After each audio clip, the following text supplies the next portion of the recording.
Room 101, Episode 6, X-Men Origins, Theodore Sturgeon's 1953 science fiction masterpiece, More Than Human. In this episode of Room 101, my intent is not to suggest that the creators of Marvel Comics superheroes, the X-Men, ripped off Theodore Sturgeon from a book he wrote 10 years before the launch of their iconic superhero team. However, considering the success and popularity of More Than Human during the 1950s, there is no doubt that X-Men creators Stan Lee and Jack Kirby were directly influenced by Sturgeon's landmark novel. This episode will not contain any spoilers relating to More Than Human because you should really read it.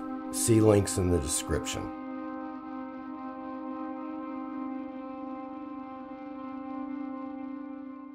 In the realm of science fiction, people often think of interstellar space travel, alien beings, quantum physics, and other such hard science trappings of the genre. Ted Sturgeon's More Than Human is the polar opposite.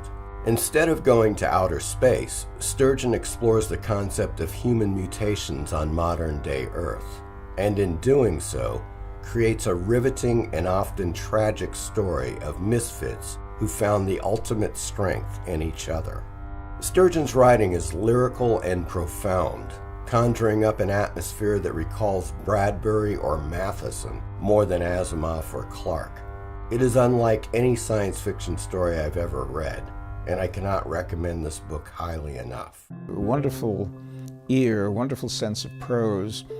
Nobody much, except perhaps Bradbury, had paid any attention to style in science fiction. He knew how important it was to reach readers through beauty in a way that a lot of science fiction writers didn't really think about. Born in 1918 in New York, Edward Hamilton Waldo used the legal name of Theodore Sturgeon for his books and stories. He sold his first story in 1938 and went on to publish many novels and several short story collections in his lifetime.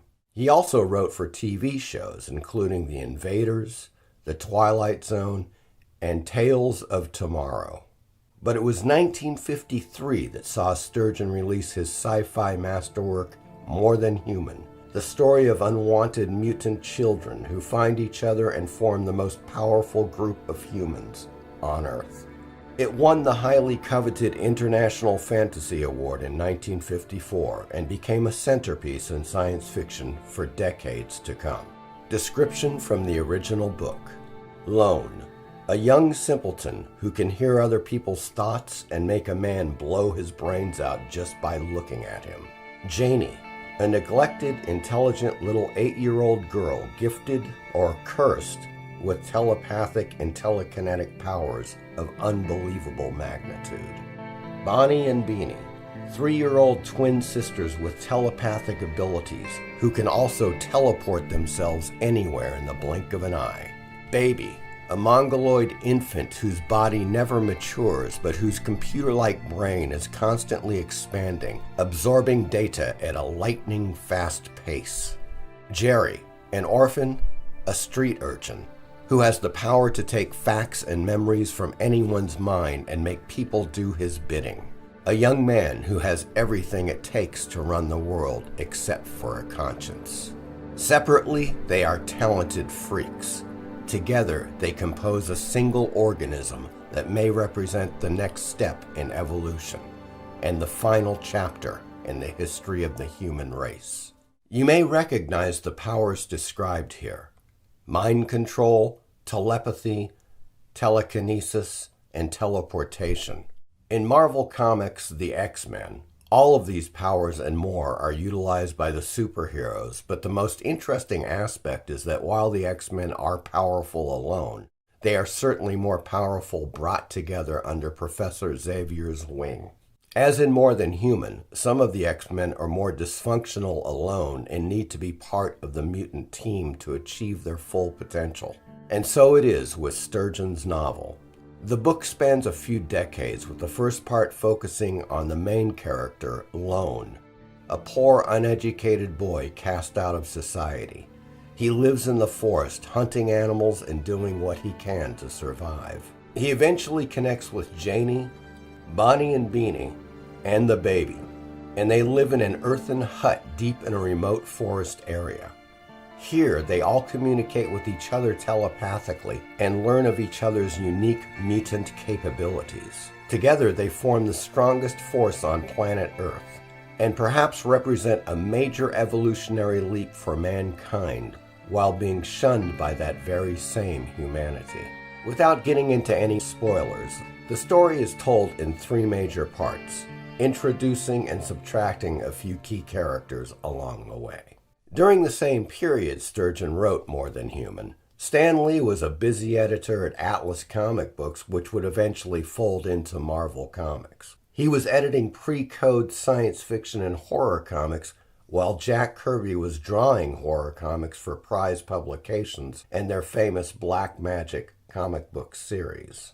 In a few years, these titans of industry would join forces and usher in the Silver Age of comics, with superheroes like the Fantastic Four, Spider-Man, Thor, and of course the X-Men in 1963. While there's nothing on paper suggesting that More Than Human had a direct influence on the X-Men, both Lee and Kirby loved science fiction.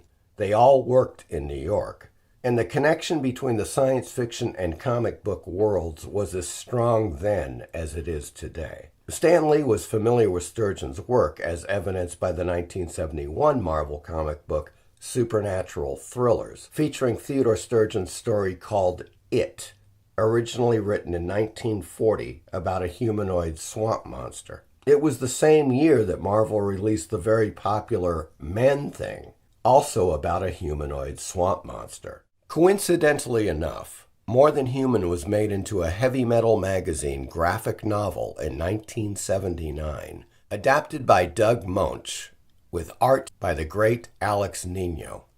To read More Than Human or listen to an audiobook, please see the links in the description.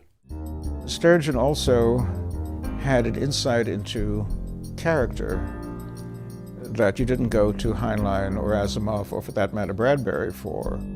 He understood real people, not just science fiction characters piloting spaceships around, although he wrote plenty of that, but people with pain and love, and he put them into science fiction contexts. No one had ever done that before, and hardly anyone has done it as well since. I hope you've enjoyed this episode of Room 101. As always, please like, subscribe, and share. Thank you.